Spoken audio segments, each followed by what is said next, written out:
नमस्कार।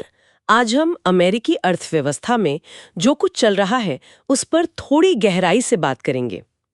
सबसे पहले ये जो अमेरिका के नौकरी सांख्यिकी विभाग के प्रमुख को हटाया गया, ये क्यों हुआ? क्या था ये मामला? हाँ, देखिए, बात जुड़ी है जुलाई महीने के नौकरी के आंकड़ों से। रिपोर्ट आई कि अमेरिका में सिर्फ 73,000 नौकरियां जुड़ी। सिर्फ 73,000? हाँ, और ये आंकड़ा इसलिए चौंकाने वाला है क्योंकि विश्लेषण याद दिलाता है कि ट्रंप के आने से पहले वो हर महीने 4.5 लाख से भी ज्यादा नौकरियां जुड़ रही थी। ओह, 5 लाख से 73,000? ये तो बहुत बड़ी गिरावट है। बहुत बड़ी।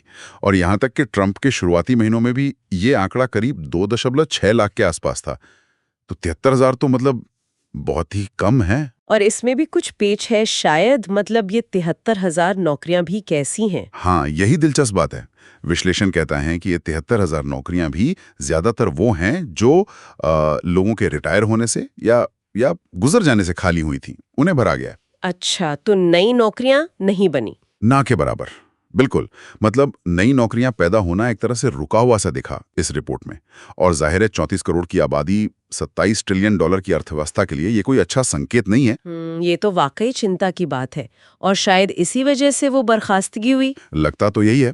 ये आंकड़े और बर्खास्तगी विश्लेषण इन दोनों को ट्रंप की आर्थिक नीतियों, खासकर उनकी टैरिफ पॉलिसी से जोड़कर देख रहा है। अच्छा, तो ये सिर्फ नौकरियों का मामला नहीं है, इसका असर और गहरा हो सकता है। बिल्कुल। विश्लेषण में तो यहां तक कहा गया है कि ये हालात अमेरिका को मंदी की तरफ भी धकेल सकते हैं। मंदी? हाँ, तर्क ये है कि ये जो टैरिफ लगाए गए थे दूसरे देशों को टारगेट करने के लिए, अब वो घूम फिर कर अमेरिकी लोगों और वहां की अर्थव्यवस्था पर ही मतलब भारी पड़ रहे हैं। ओह, और इसी चिंता का असर हमें शेयर बाजार में भी दिख रहा है। वहां गिरावट देखी जा रही है। तो मतलब टैरिफ वाला दांव उल्टा पड़ रहा है। और इसका असर सिर्फ अमेरिका तक ही है या दुनिया पर भी पड़ रहा है? सही पकड़ा आपने। अगर बड़े पैमाने पर देखें तो एक और बड़ी चिंता सामने आ रही है, वो है डी-डॉलराइजेशन। डी-डॉलराइजेशन? यानी डॉलर पर निर्भरता कम होना? हाँ, बिल्कुल। दुनिया भर के देश कोशिश कर रहे हैं कि अंतर्राष्ट्रीय व्यापार में डॉलर की जगह अपनी करेंसी या दूसरी करेंसी इस्तेमाल करें। और विश्लेषण याद दिलाता है कि ये बातें तो तभी शुरू हो गई थी जब 2017 में ट्रंप ने पहली बार टैरिफ लगाए थे। अच्छा, तो ये कोई नई बात नहीं है, लेकिन अब तेज हो गई है। क्योंकि अब तो टैरिफ लगभग सब पर ही लग गए। हाँ, विश्लेषण क्वेरी कह रहा है दुनिया भर के देश अब तेजी से डॉलर पर अपनी निर्भरता कम करने के रास्ते खोज रहे हैं। जैसे यूरोप में यूरो पर ज्यादा जोर है, ब्रिटेन में पाउंड पर। और दिलचस्प बात यह है कि विश्लेषण में अमेरिकी विशेषज्ञों का भी जिक्र है।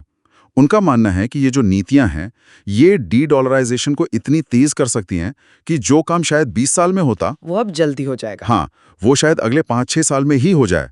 मतलब डॉलर का दबदबा तेजी से कम हो सकता है। बाप रे। तो कुल मिलाकर ये विश्लेषण एक तस्वीर दिखा रहा है जहां अमेरिका में नौकरियों की हालत पतली है, मंदी का डर है, और ट्रंप की टैरिफ नीतियां न सिर्फ घर में नुकसान कर रही हैं बल्कि दुनिया भर में डॉलर की बादशाहत को भी चुनौती दे रही हैं। ये डी-डॉलराइजेशन वाली बात तो काफी बड़ी है। हाँ, बिल्कुल। और ये विश्लेषण हमें सोचने पे मजबूर करता है।